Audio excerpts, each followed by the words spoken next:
It's a beautiful sky.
Havana, ooh, na, na.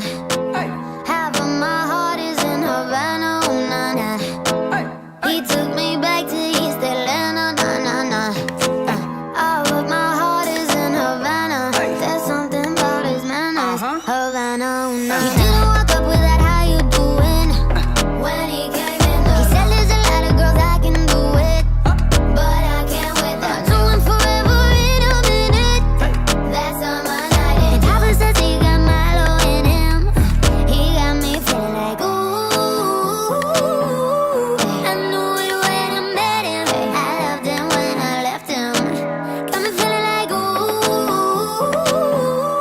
And then I had to tell him I had to go. Oh na na na na na. Havana, ooh na na. Half of my heart is in Havana, ooh na na. He took me back to East Atlanta, na na na. All of my heart is in Havana. My heart is in Havana, Havana, na na. Jeffrey just graduated fresh on campus. Fresh out East Atlanta with no mountains. Damn, fresh out East Atlanta. Up on board like a traffic jam. I was quick to pay that girl like Uncle Sam. He go